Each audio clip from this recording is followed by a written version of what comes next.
Hello, welcome to today's Canada Specialist Program webinar. We have Lizzie joining us today. Lizzie represents the Canadian Rockies, so that's Banff, Lake Louise, and Jasper, as well as Tourism Calgary. So Lizzie is wearing all of her hats today for Alberta. So we do have a fabulous update on the Canadian Rockies and Calgary.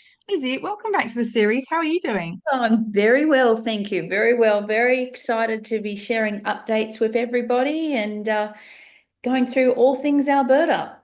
We love to hear from you, Lizzie. You know it like the back of your hand. And I Ooh. know you are also going to talk about a cheat sheet, and I have a copy to share with everyone in the chat today as well. And obviously, you'll send it in the follow-up, but I'll Absolutely. share it while you're talking. So, Lizzie, thank Take you it so away. much. Over to you. That's great. Thank you, everybody, again for joining us so bright and early before the working day starts. So, Charlie mentioned the cheat sheet, and it really is the base of my presentation and will continue to be because it was actually developed by some feedback from travel agents on everything they need to sell Calgary as the gateway to the Canadian Rockies and the Canadian Rockies themselves. It can be complex and quite confusing when it comes to transportation, for example, understanding what's open in some seasons versus other seasons, because the mountains, you can have 4 seasons in a day. So I'll take you through some basics, but then also through the agent cheat sheet. And I really encourage you to download it.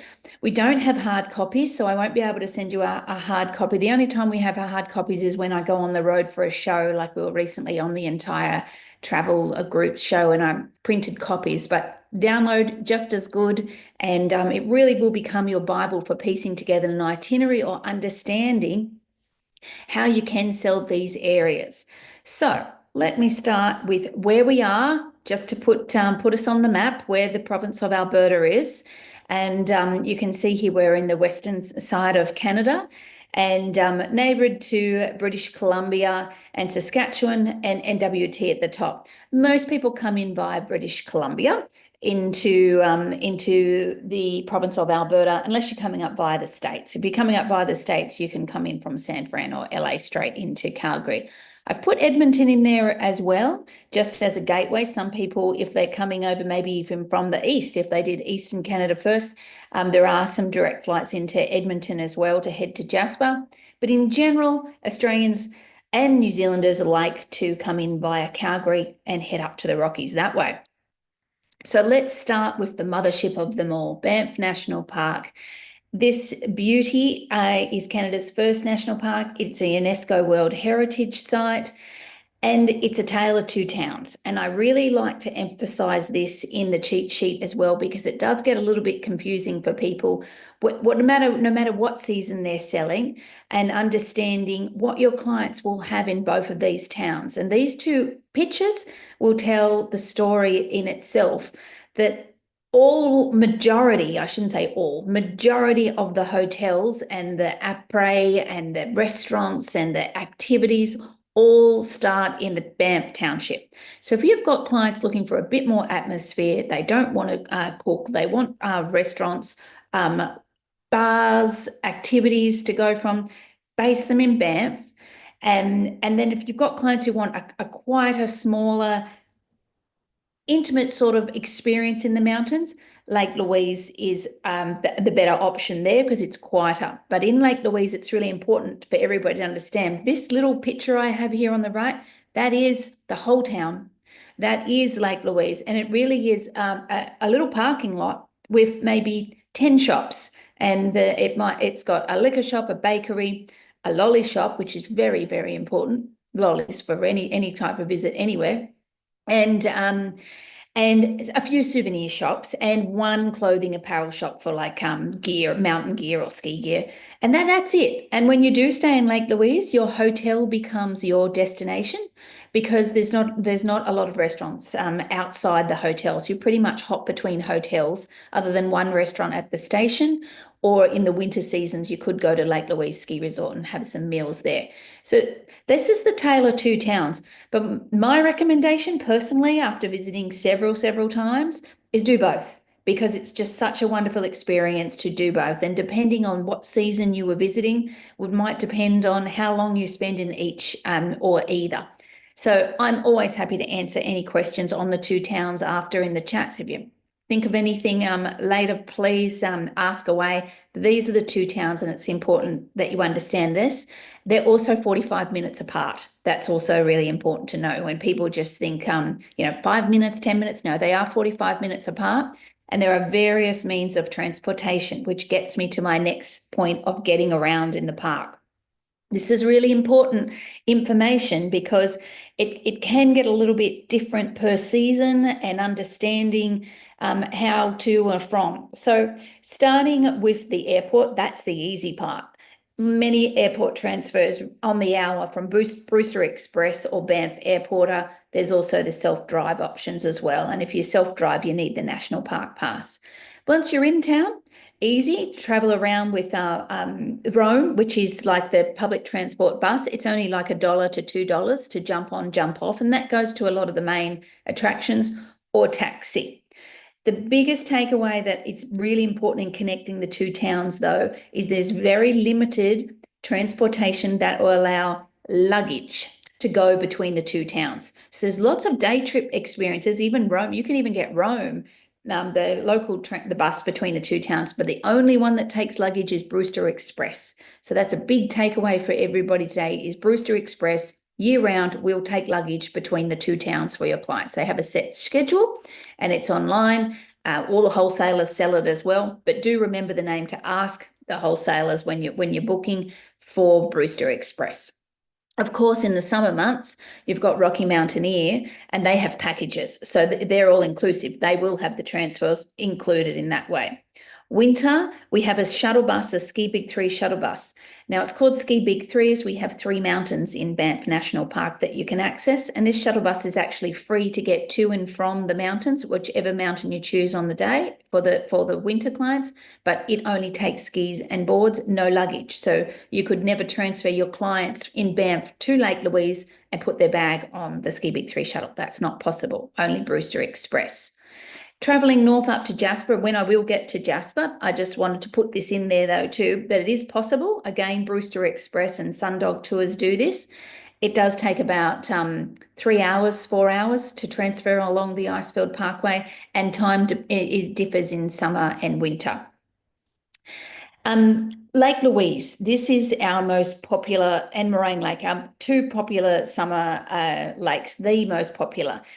I recommend a day tour from Banff to see these lakes. If you're self-driving, I believe I do have a slide on the lakes, but I'll get into, but it's really important. The lakes are just so popular in the summer months that a lot of planning is required, and people don't realize it's now a shuttle system and ticketed system to see Lake Louise and Moraine Lake in summer.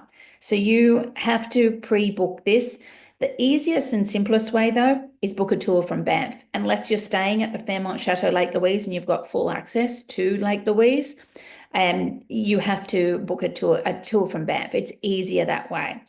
And in the cheat sheet, I've put all these names of the companies so you can see who does the transfers or where you're staying if you have the transfer.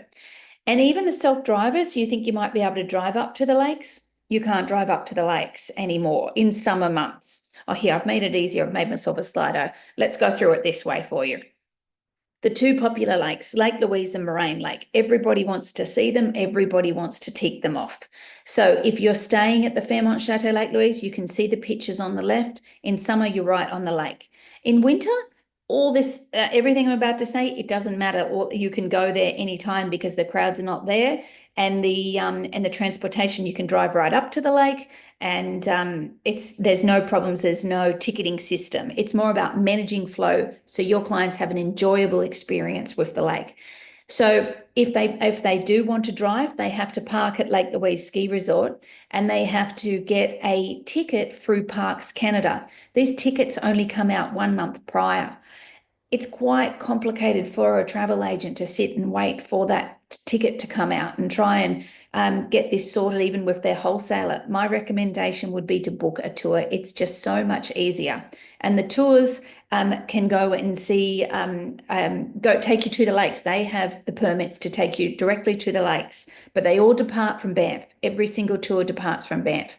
I should say also in there, your escorted tour companies, just to name a few, like your APTs and your Scenics, your Trafalgars, etc., whoever they may be, they all actually can still drive to the lakes. So if you're on an escorted tour, you can. They have their own in their tours. They're all doable. It's more for your FIT that you need to think about how you can access it for your client and avoid the complication of the ticketing system. And Lake Louise guests, it's easier if you're at the chateau, or Lake Louise Inn, they have their own shuttle as well. So I've put all this in the cheat sheet just to make it easier for you all in the popular lakes. And Moraine Lake also too, pitched on the right, that's actually only accessible in summer. So there is no winter access at all. There is a lodge there, Moraine Lake Lodge, books out a year in advance. So if you have clients wanting to stay there, they'll be directly on that lake as well. But access, all this information's in the cheat sheet. I'm very happy to answer questions later, because I do find a lot of travel agents want to make this seamless for their clients. And in summer, the most seamless way really would be booking a tour from Banff as a day trip to see the lakes. That's the seamless way. And winter, as I mentioned, no problem. Winter, take everything I've said away. You can get the access is quite easy, even for self-drive. Tours, though, there are no tours from Lake Louise. You have to be staying at one of the properties and get there via taxi, etc. But they're hard to find in Lake Louise as well. So again, tours make your life easier. So this is a little bit squishy, everybody, because I screenshot it from my cheat sheet so you can get an idea. I wanted to make the accommodation and places to stay really easy for everybody. So what I've done is I've split up in the cheat sheet Banff Township and Lake Louise Township. So you can actually see which properties are in which town. And when I get to the Lake Louise page, you'll see there's not a lot in Lake Louise. I've also included little bits of information. It's not the full screen here. If I've got an asterisk beside it, this might mean that property is self-contained. And so if you've got clients who want kitchenettes, so I've tried to make it a lot easier for you in visualising and looking further into the accommodation options when staying in the township of Banff.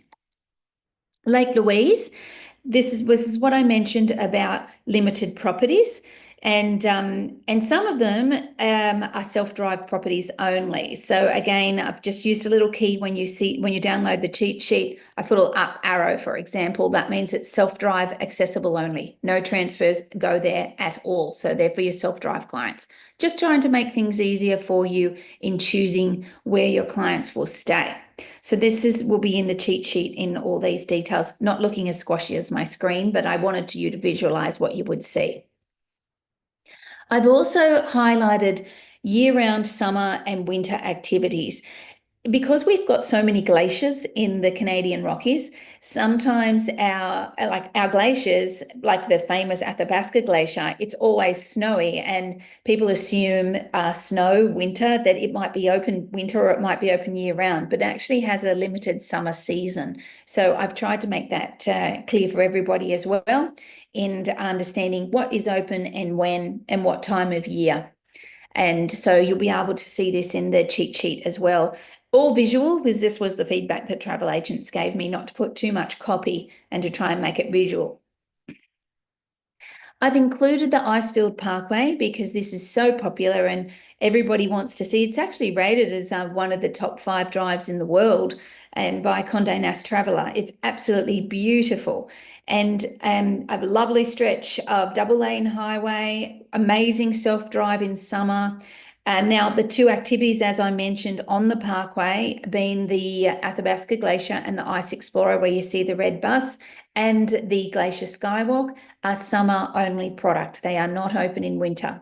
And if you have clients interested in still travelling on the Icefield Parkway in winter, yes, it's doable, but I would recommend using Sundog or Brewster Express unless you're a very experienced driver in the snowy conditions, because the bottom right-hand corner there, that is the road in winter, and it can close due to maintenance by Parks Canada, snowfall, even avalanches that might cross the road.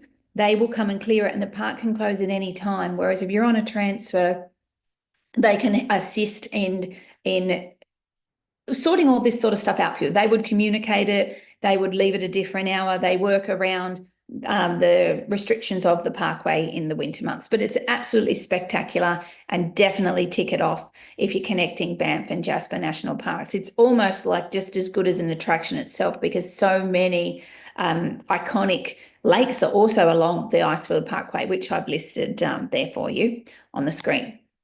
So let's go head north now to the beautiful, well, I'm north from Banff, the beautiful National Park of Jasper. And I was really, really touched when I recently did the entire travel group roadshow, the amount of travel agents that came up and asked me how Jasper is recovering post fires. And I'm so pleased to say they're doing really well. They're open, they need the support. So please send as many clients as you can their way. They're rebuilding and the community is all pulled together.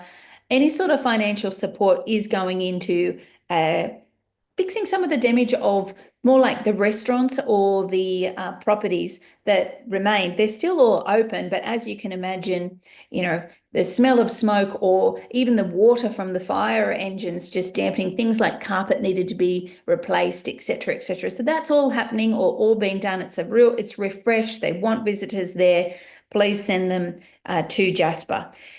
So let's talk about access with Jasper. Jasper, it's not easy to get to, but boy, everybody who goes never forgets Jasper. So you can come in via Calgary and head up via Banff and head out via Edmonton. There's the Rocky Mountaineer train in summer, or Via Rail is year round. They come in from Vancouver. Or there's the transfers on the Sundog. Interesting itinerary I've seen that I quite like, actually, using Calgary as the drive and as the gateway, even though Edmonton is closer, it's more like Edmonton can be 4 hours in winter, but 4 hours in summer, but in winter, it has taken me up to 7, just so you do know, because of the transfers in the road. And I was self-driving, so do consider in winter again the shuttles.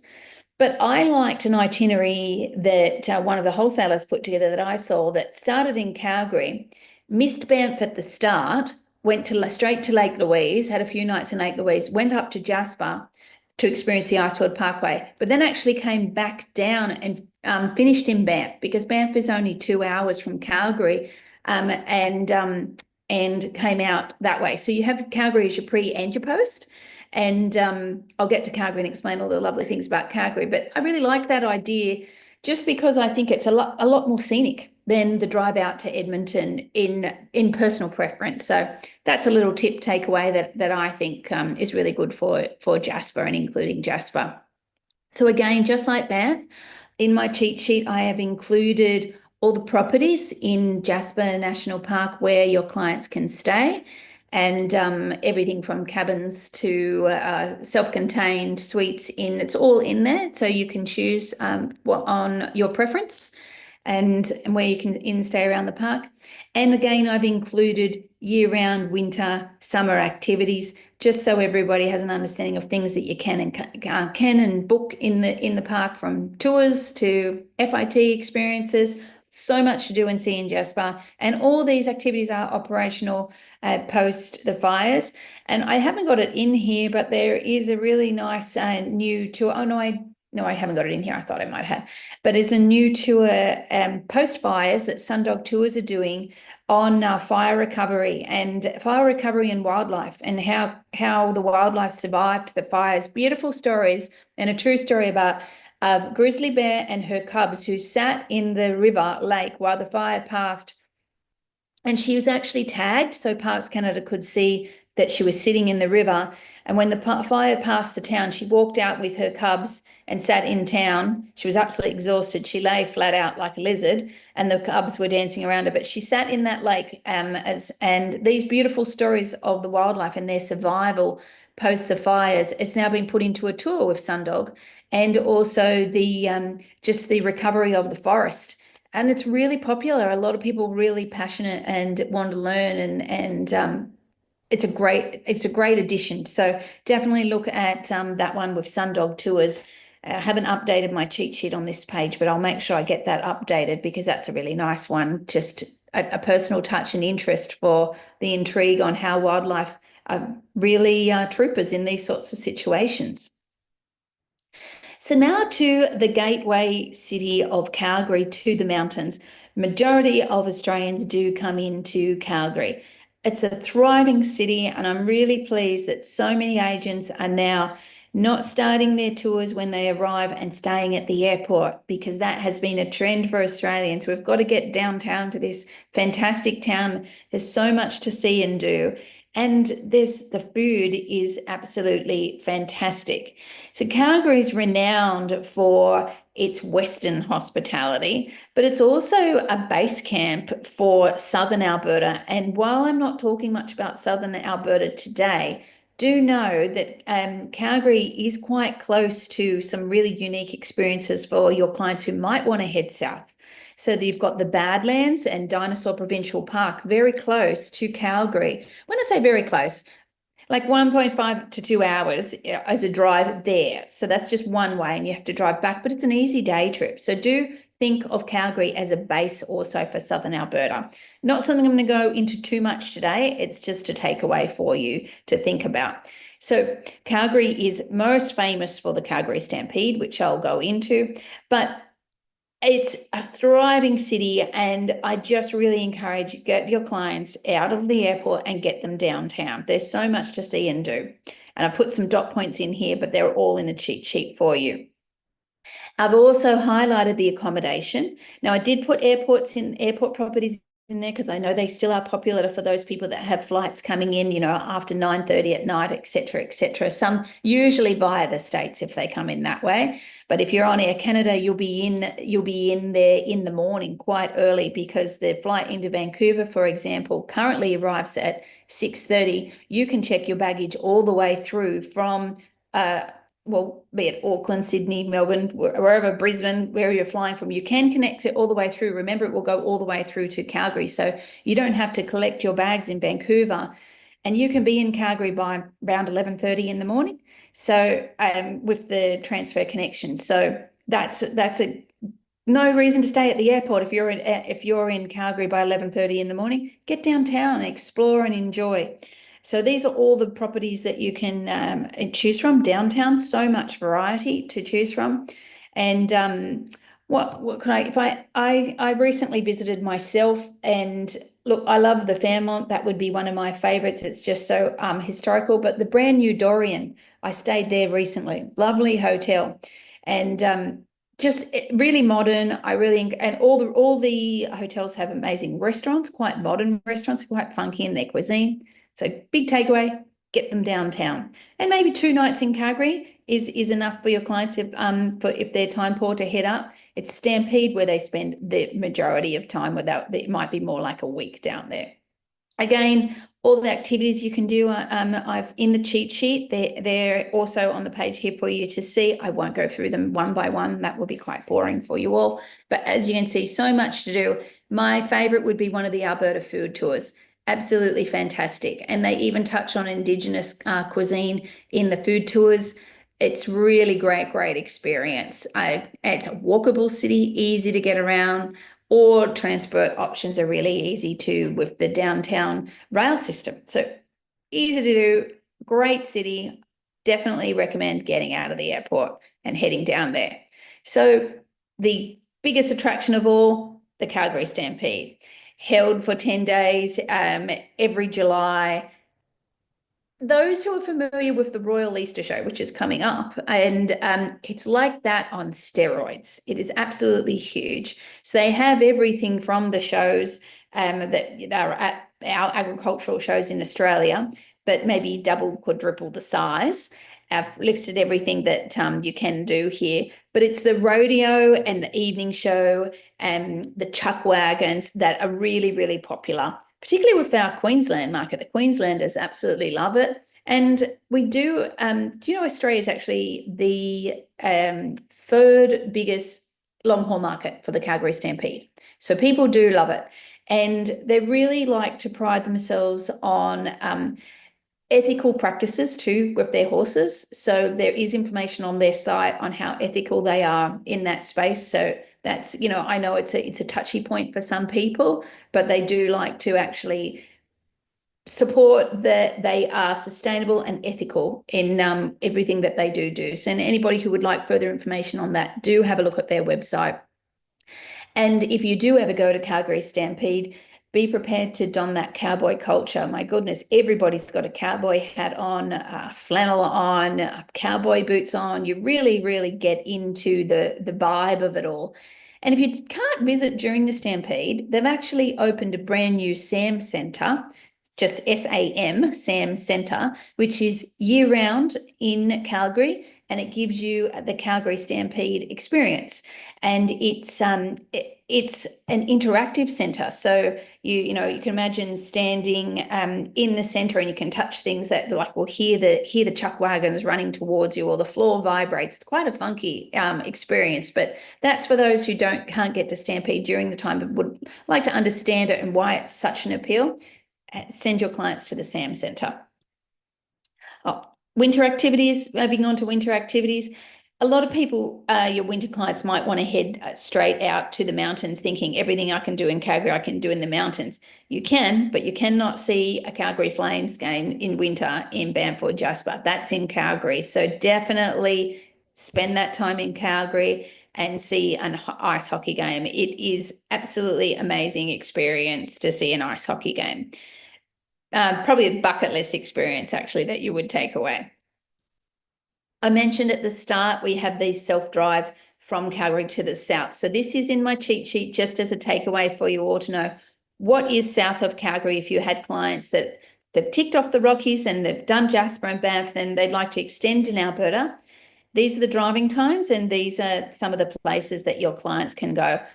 Please know there's no transfers at all. This is 100% for your self-drive clients only. And the self-drive at Calgary Airport, every single car hire company you can imagine is there. It's easy to get the vehicle and head south.